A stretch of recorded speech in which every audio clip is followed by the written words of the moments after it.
So something happened? Should I continue?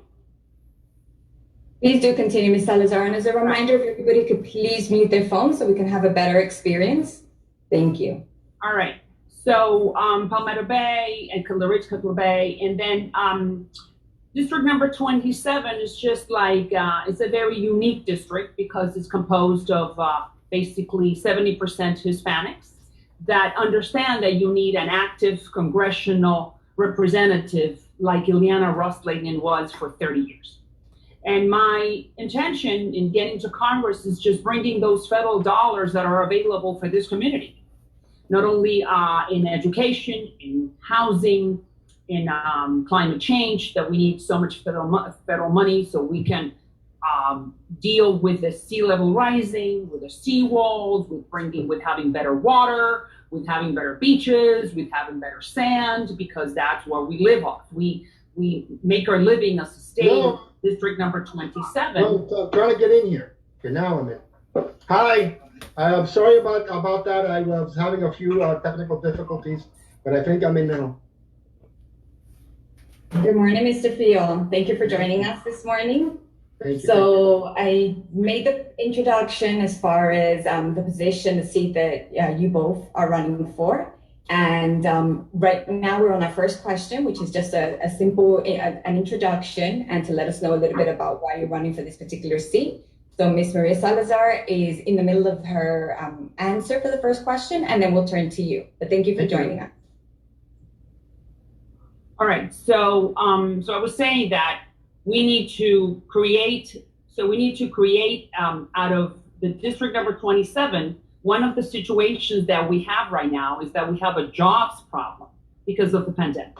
So we need to create and we need to help all those constituents that need either federal aid, or the small business owners that need some federal aid or some federal help in order to access those programs that are available now.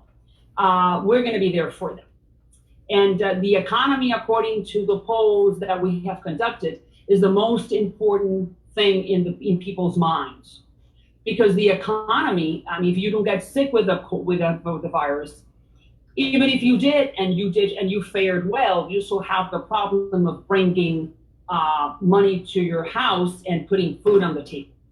And that is going to be my number one goal, to be able to help everybody within district number 27, for those low income people that have not been able to fare well in this pandemic, find them a job. And for the small business entrepreneurs and the people that need help by accessing the PPP or EDLI or any of those different programs that are available out there, we are going to be their advocate. And for communities like Coconut Grove or for Little Havana that have EOZs, the employment opportunity zones, we're going to be there. So it's basically just being the watchdog for district number 27 in finding those federal funds that are available and that we need to fight for, because they're not just going to come from the air. You have to go and look for them. So bring solutions. That is what I'm going to be there, and I'm going to work 24/7 like I'm working now, and that's why we're doing so well in the polls. And I am confident that I'm going to be able to be the most important. I'm going to be the candidate that will win in the primary. So anybody has, Anna, you tell me if you want to have any questions. So I'll allow, we'll turn to Mr. Fiol to provide the same answer or answer the first question, and then we'll continue with the questions, and then we'll open up the forum for additional questions from the participants. So thank you, Ms. Salazar, for that response. And Mr. Fiol, if you could please let us know a little bit about yourself and why you're running for this seat.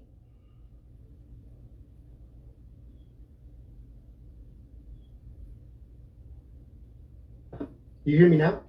Yes. Yeah, thank you. I am Juan Fiol, and I'm running for Congress.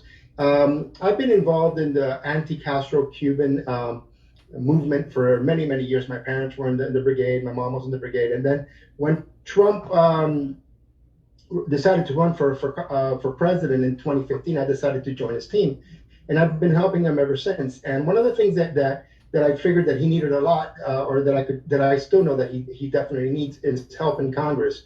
Because like Ms. Salazar was saying, we need to help our economy. We need our economy to get going. We need our economy, a representation of our district and our state and our county in Congress, which is true.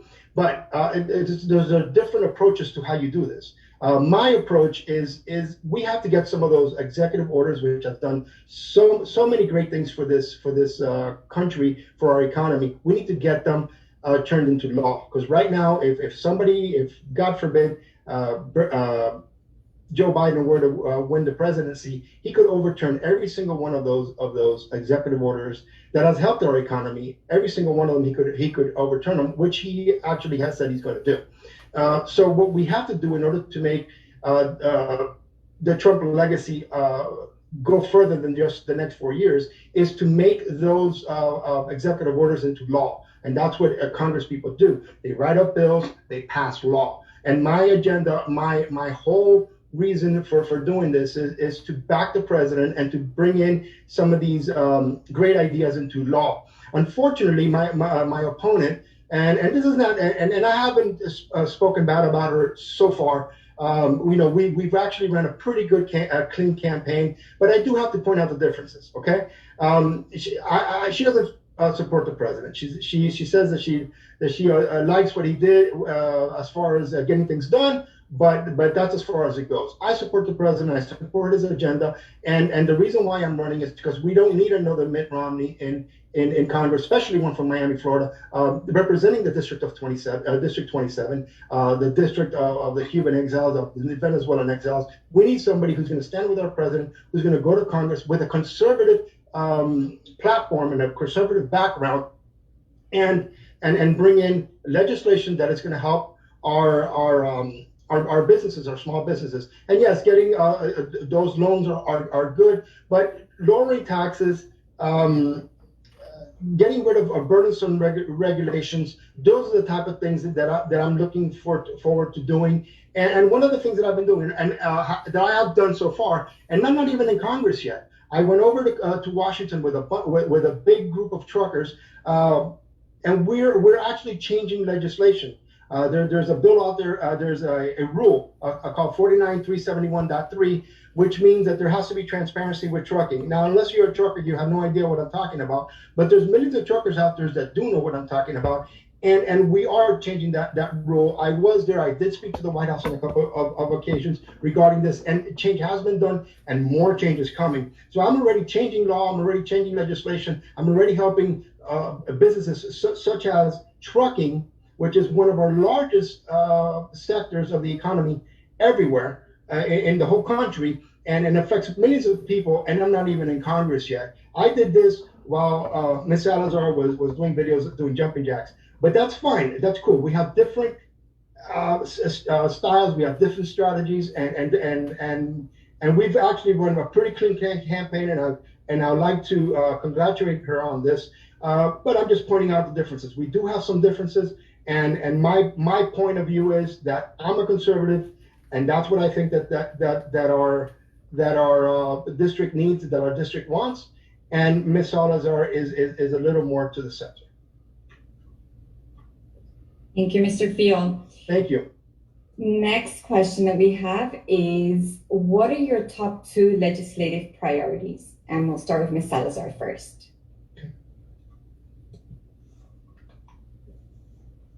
The legislative priorities? Is that what you're asking? Yes, top 2 priorities. The top 2 priorities are the economy.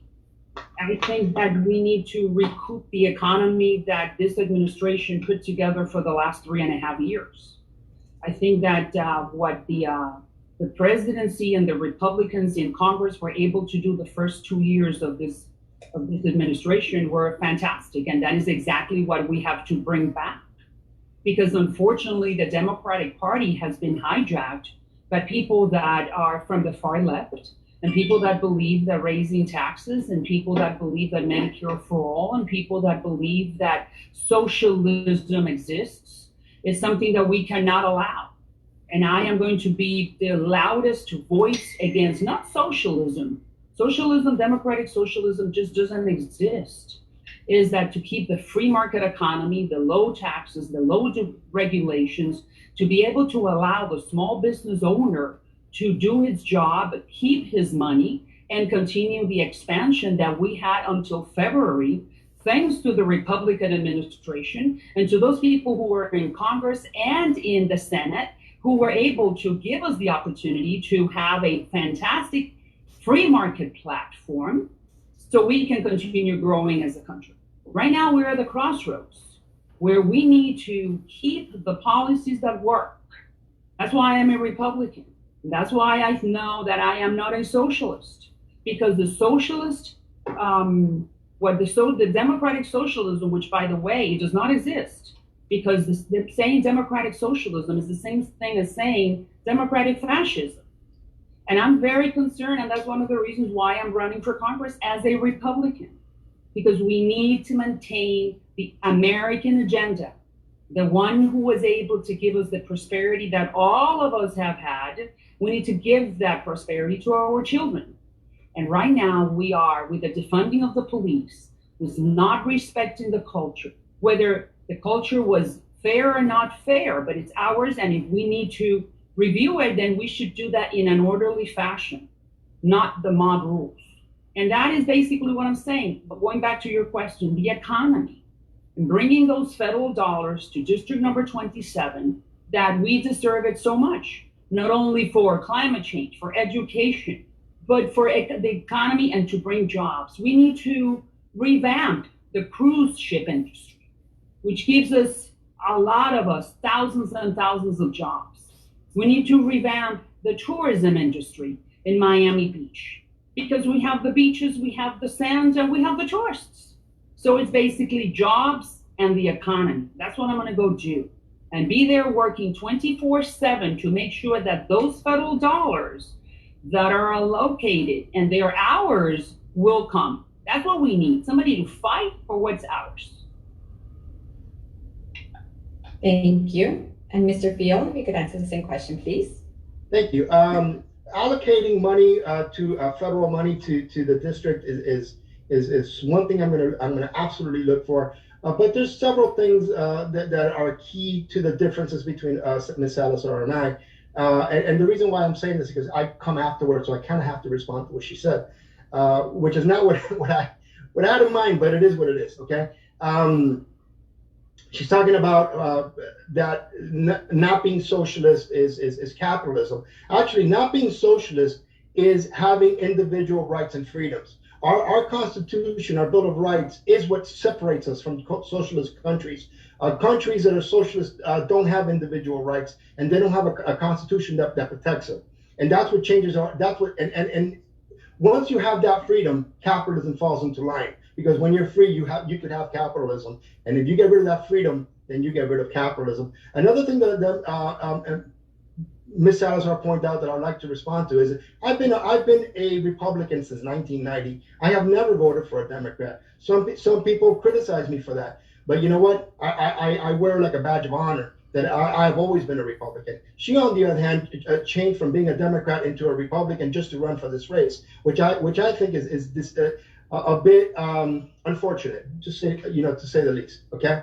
One more thing that Ms. Salazar is now pointing out that really affects our economy is illegal immigration. She has said it many times that she's going to go to Congress, and she said this on Fox News, and you could Google it over and over. She said it more than once, that she's going to go to Congress to show Republicans how to properly handle immigration. She's also said that any illegal immigrant that's been here for more than 10 years should get automatic blanket amnesty. She's also said that all DACA recipients should get blanket amnesty. Look, we have to protect our borders. Our economy will fail if we keep inviting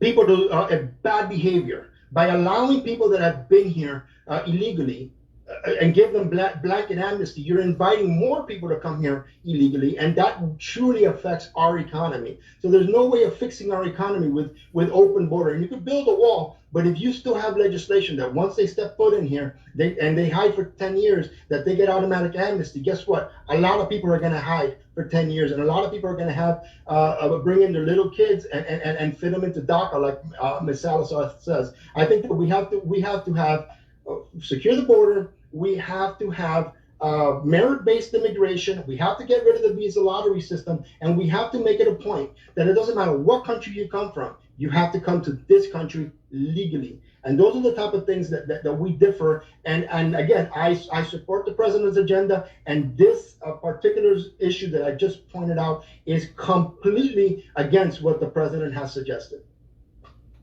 as far as immigration is concerned. I would also like to help the economy. The economy is something that we need to help, again, by lowering interest rates and taxes and regulations. But one thing that we have to that I'm going to do once I get to Congress is protect our seniors. Our seniors have been taken advantage of by Obamacare.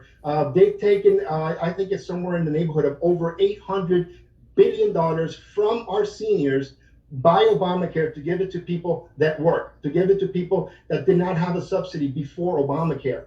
And that's unfortunate, because in this district, we have lots of seniors that depend on Medicare, and we have to protect the seniors. We have to protect Medicare, and we have to give them better service. And the only way to give them better service is to allow people who work to buy their own insurance and get off the Medicare coffers. And we have to put the money back to where it belongs, and that's with our seniors and veterans who also depend on government money that has been allocated elsewhere since Obamacare has been enacted. And so Obamacare is one of the things that I'm going to go after once I'm in Congress.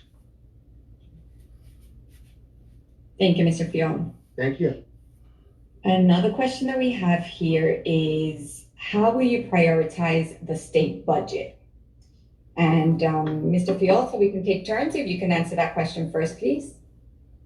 Well, the state budget is prioritized by the governor and the state legislature. Of course, me as a congressperson, once I'm in Congress, I get to have money allocated to the state from the federal government, in particular to certain projects such as MDX and well, maybe not MDX, but I-95 and some of the other larger projects such as a tunnel over in Miami Beach. Those are just examples that I'm giving you.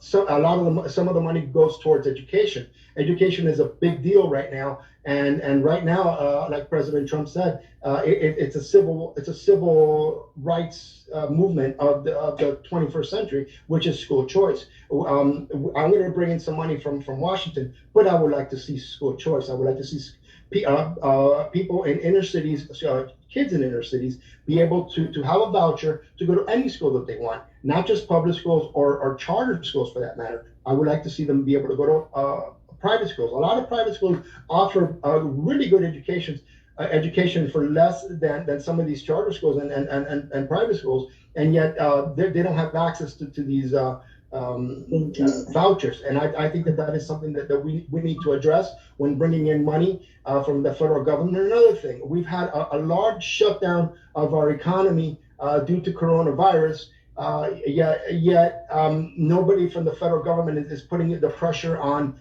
the mayors of Miami, the city, and the county to say, you guys, we understand that Publix and Walmart, for some, people get sick there as they would in their jobs. People need to get back to work, and we need to take our precautions, but we also have to reopen our economy. And also, we also found out that in the state, we have like 33 different companies that never reported a negative coronavirus testing. They only reported the positive ones. That's money that a lot of those companies get in federal money, and they also use federal jurisdiction in getting those testings done, because the tests are taken in Florida, yet they're tested in Virginia. so that falls under the federal jurisdiction. So if we're going to use those tests to shut down our economy, we have to make sure that those tests are accurate, and they're clearly not accurate. And something's going on here, something big is going on here, and our economy is being affected. Our seniors are being affected because they're not going to go see their regular doctors because they're afraid to, because their clinics are shut down, and people with mental issues and with all kinds of issues, hypertension and diabetes, are not going to see their doctors because they're afraid of coronavirus. And something has to be done, because there's more damage being done by people not seeing their doctors and their psychologists and all this than the actual virus. So those are the type of things that we have to put a little pressure on, or a lot of pressure on our local officials to make sure that they get things done. Thank you. And Ms. Salazar, please answer the same question. I think that what you need to do is be next to Governor DeSantis and be sitting at the table and figuring out how much money he can bring to the state from at the federal level. And then while you are there as a congresswoman, and I'm sure that since we're both Republicans, he's going to look at District Number 27 in South Florida with very good eyes.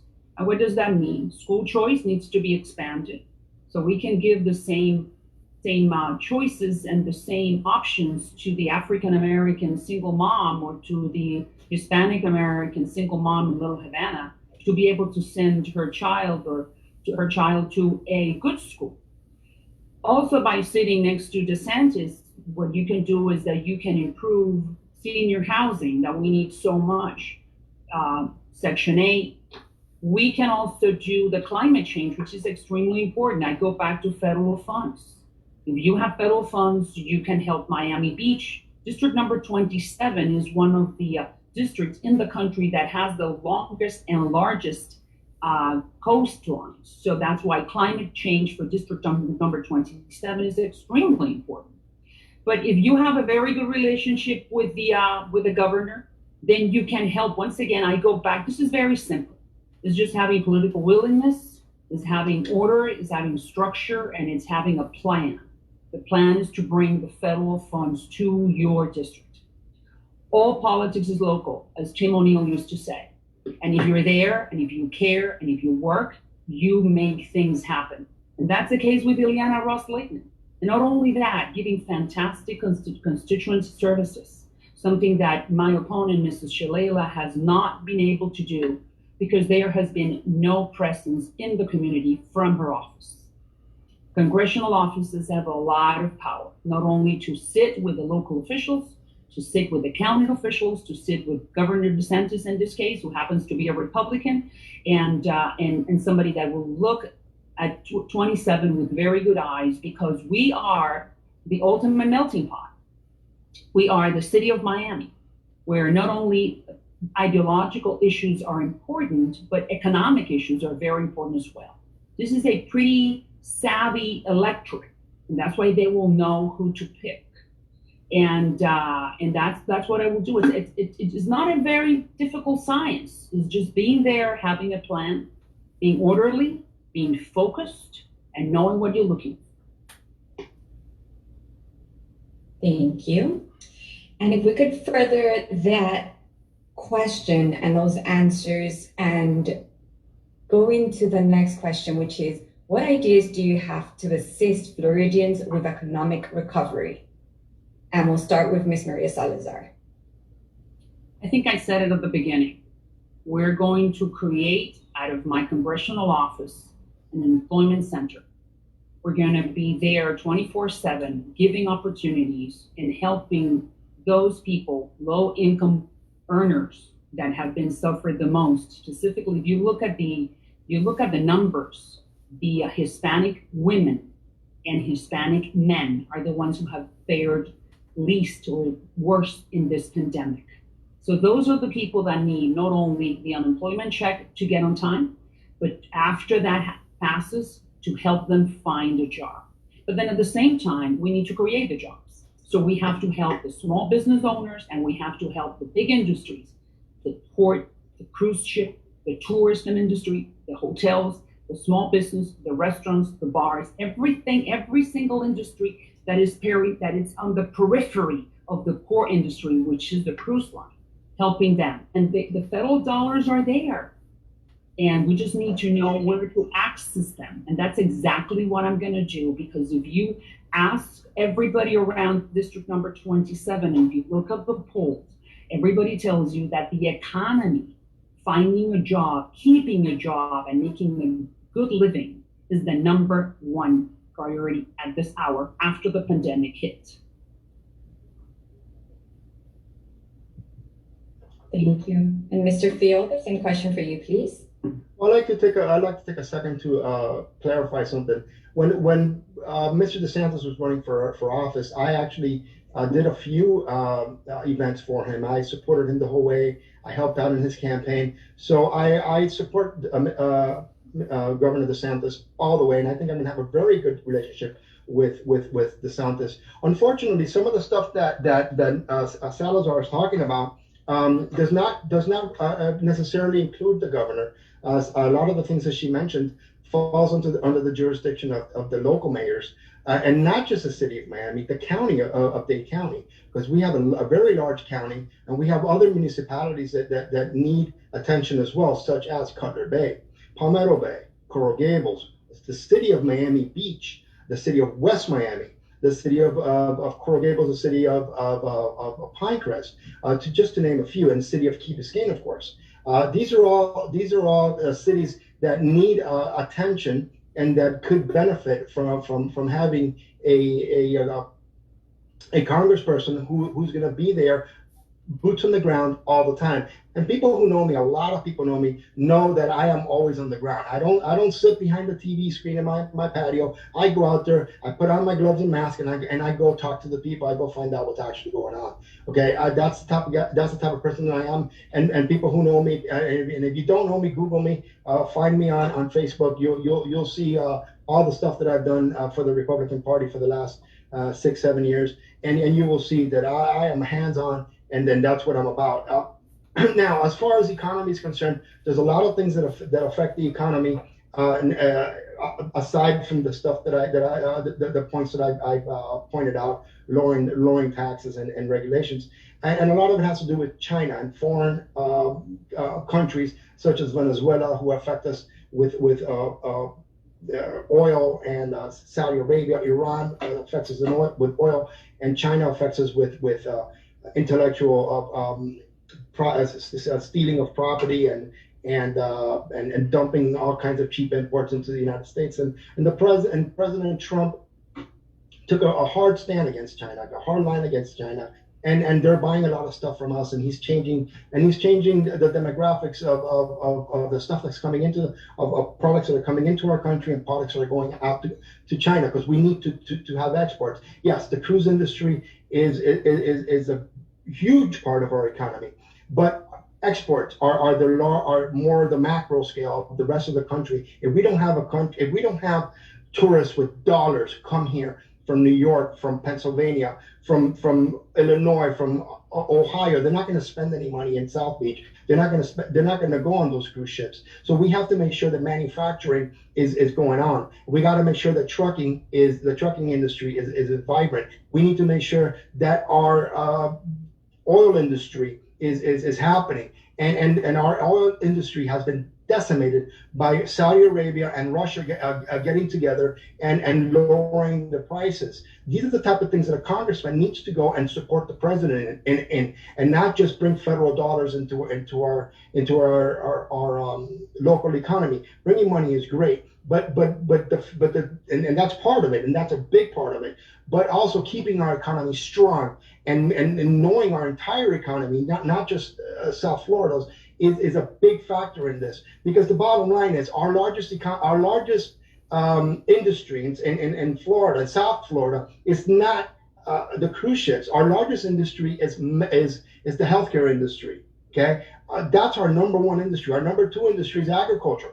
Okay, we have to.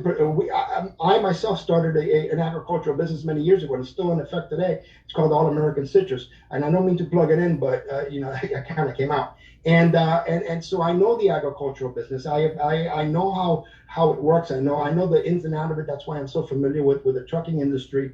And these are the type of things you need. Somebody who has experience in business, experience with the real people, with the real world, not somebody who sits behind a camera for 30 years reporting. And no offense to her, she's a great reporter. I think she's a great person. She's actually a friend of mine. I find her a very nice person. We've had very nice conversations. But we're running for Congress, and she was a friend of my father's also.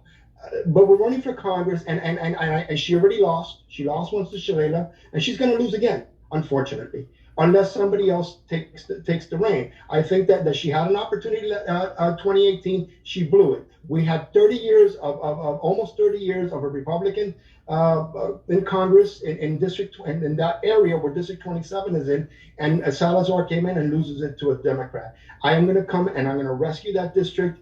And that's why I'm asking for your vote. We need new blood. We need new ideas. We need somebody who understands the real world, somebody who understands industry. I've always been an entrepreneur. I did not inherit $1 from my parents. I actually took care of them the last 10 years of my father's life, and my mother today that she has Alzheimer's. I have taken care of my parents. Didn't inherit anything.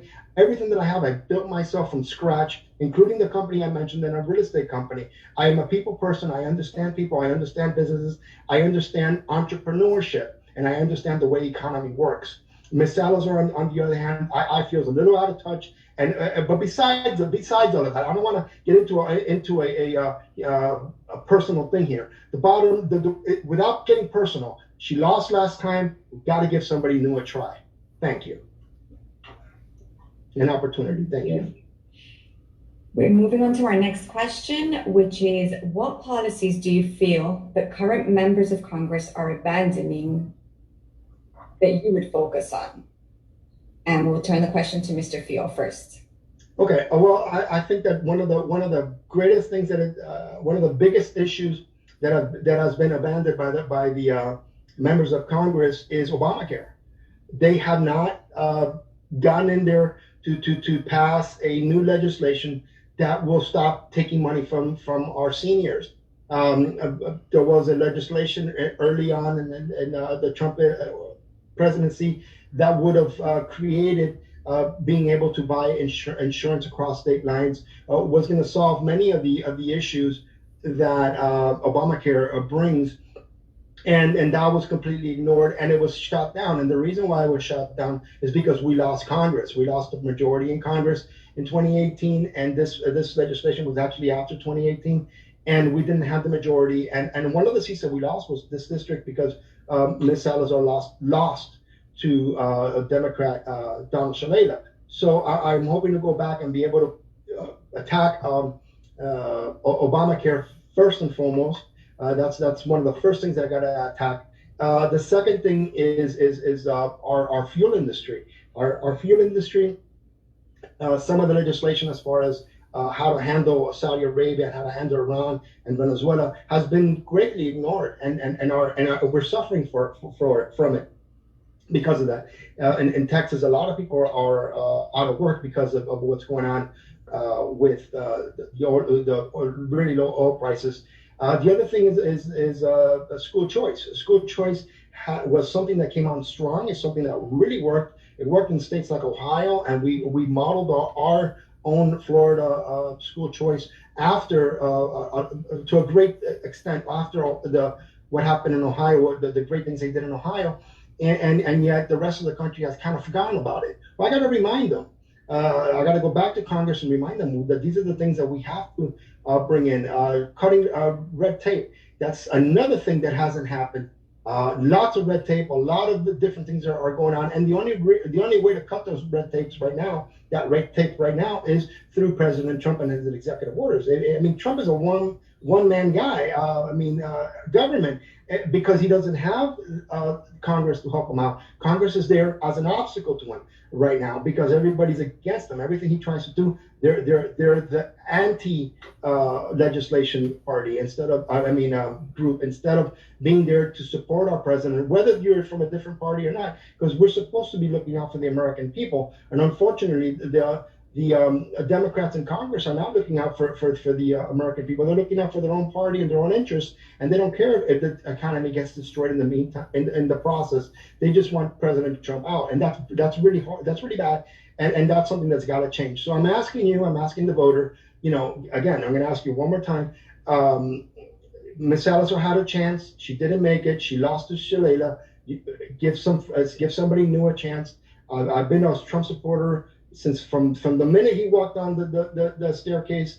He went down the staircase in Trump Towers. I've been helping him, and I'm going to continue to do so. I've been a Republican all my life. I'm a true conservative. I'm a business person. A lot of people know me here in South Florida. We need to have. See, Congress is not about who's more popular or who's more famous or who's a bigger celebrity. Okay, Congress is about a government by the people for the people. Okay, of the people, and I believe I am the people. I believe I identify with the average person, at least in my district. People in my district know me. I grew up here. I was born here. I know everybody. I know a lot of people here. I know a lot of people in businesses. And when people who I don't know talk to me, we relate immediately because they understand that I'm an entrepreneur like them, and I was also a worker, so on and so forth. So therefore, I believe that I represent the people much better than someone who is, quite frankly, not in touch with the average voter, not in touch with the average citizen. I believe that I am a much better representative than my opponent, Ms. Salazar. Thank you, Mr. Fiol. So to repeat the question for Ms. Salazar, it is, what policies do you feel that current members of Congress are abandoning that you would focus on? Ms. Salazar? Well, I think that healthcare is definitely an important one. I think that healthcare at this hour, we have Obamacare, where we need to give the voters a better choice, have them have the possibility of buying insurance, health insurance that is cheaper, because unfortunately Obamacare did not fulfill the promise that they had in mind at the beginning in 2008 when the President Obama passed it, where he promised that he was going to lower premiums. And that hasn't happened. He promised that he was going to be able to help the small business owners paying less money. When I was on television, I had my own independent production, and I provided health care to my 13 employees who were producing the show with me. And I felt what the small business owners feel at this hour, which is having to pay, even though they want to provide the service, they're putting out a lot more money than they expected when they thought that Obamacare was going to solve the problem. So I believe that we Republicans, we need to come together and offer something better. And by offering something better is by offering something more comprehensive and cheaper, because that's the name of the game. I've always said, and I said it during the last cycle, that if you want to buy like you do with a car insurance or dental insurance, then you need to have the same choice when you buy health insurance. So definitely we Republicans need to come together and offer something better to the American public. That is an issue that it's pending. But then I go back to the economy, because if you have a job, then that company may provide you with health insurance. So that's a commercial or private insurance. And if you do not have a job, then you can go and buy insurance by yourself. Once again, I repeat, when you buy insurance for your phone or when you buy insurance for your car. And the best example that I think we have out there is the eye laser. Remember that eye laser now it's not, it's free market. At one point it was $20,000. Now it's less than $800. Why? Because there is competition, because there is no regulation, because the government is not involved. So that is what we need to, that is the way that we need to find a better premium, the coverage that you need, because everybody is different, the coverage that you need, and have the market establish the price. No regulation, which is one of the reasons that I was telling you previously, that this administration was fantastic with the economy, where we had less than 3% unemployment in February, where deregulation was rampant, because when you deregulate, you allow competition to grow. And when there is competition, you have better prices and you have better products. And that applies to the medical field. So I would say that healthcare, but healthcare is tied to the economy. You have a good job and you make well, then you may pay a little bit more for your premium. And if you have a good job and you have an employer that provides you with healthcare, then you're in a good position. I go back to healthcare, I go back to the economy and bringing money to this district. That is what we need to do, and have somebody out there that knows the system, that knows the players, and that sits at the table with those players and fights for the federal funds to the district, regardless whether it's for climate change, for education, for healthcare, for senior housing.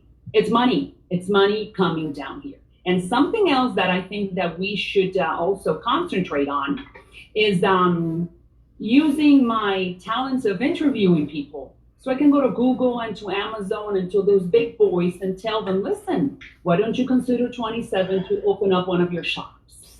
That is also a possibility. And I'm sure that you have seen other congresswomen, freshman congresswomen, who've had the possibility to repel, to use a better term, Google and Amazon, but then at the same time that you can repel them, you can attract them. And that is exactly what I'm going to do. And I'm sure that you know who I'm talking about. Can I do a quick rebuttal? Mr. Fiol, if you don't mind, we're quickly running out of time here. And I wanted to, because a lot of our participants have to leave us, but I wanted to end on a little bit of on a question from one of our participants in the chat, actually, and ask if you could please let us know a fun fact about yourself that the audience may not know about. And we'll take turns, and due to the shortage of time, if you could please take about a minute each. And Mr. Fiol, please answer that question. What question? If you could tell us a fun fact about yourself that the audience may not know about. Well, a fun fact, is, I don't know if it's really fun, but regarding healthcare, I know a lot about clinical trials and clinical studies. And the Salazar brought up the eye thing and how she'd rather have it be part of the competitive economy. What she doesn't realize is that in order for that, I think eye laser thing to be produced, it needs to go through a clinical trial, and that clinical trial goes through a phase, and that phase comes, federal money comes in, and they develop these type of things. And it's not until the clinical trial money is over and until the patent is released that we have competition and that we're able to compete in the real market with some of these drugs and techniques that are developed through clinical trials. So that's the reason why it was so expensive, and then later on it became cheaper. It's because they had a patent and they had a hold on it from the clinical trial. And as far as interviewing is concerned, guys, don't forget the interviews that Ms. Salazar has done. One when she called Fidel Castro mi comandante por excelencia, and the other one after she took a great beating for that. She said that she did an interview with the dictator Maduro. I think that we have to, me as a congressperson, or even as a free person, if I had the opportunity to interview either one of those guys, it would not go down that civilly. I'll probably be in jail or killed because I would have hit him over the head with the microphone and the camera. I'm not that civil about it, especially when it comes to dictators that create genocide of our own people. Okay, we have to stop them sending here all kinds of spies to spy on us. And no, you can't be civil and you can't interview people like that. Now, I know she talked about a different type of interview, but I'd like to remind the public of that kind of interview. And my fun fact is that I will never sit down with a dictator unless it is to talk about terms. And the terms that we're going to speak of is when they're leaving office and where they're going, and how we're going to end their dictatorship. That's my type of interview that I will have with those dictators. Talking to dictators and being civil with dictators is not the type of thing that Juan Fiol would do as a congressman or as a legal citizen. Thank you, Mr. Fiol. And Ms. Salazar, if you have a fun fact about yourself that you'd like to share with the audience. Yeah, the fun fact is that I am number 22 on the ballot for the primary, and 22 was the station that I worked for so many years that gave me the possibility of knowing all of you and all of you knowing me as a journalist and a broadcaster. 22 brings me fantastic memories of those 20 years of a lot of success as a broadcaster that, as I said, I'm going to now transfer that knowledge of knowing the topics and knowing the players to Washington if you guys decide to vote for me. So 22 is a fantastic number for me, and that's my number on the ballot for the primary. Thank you both. So before we go, I wanted to give an opportunity for a closing statement from each of you.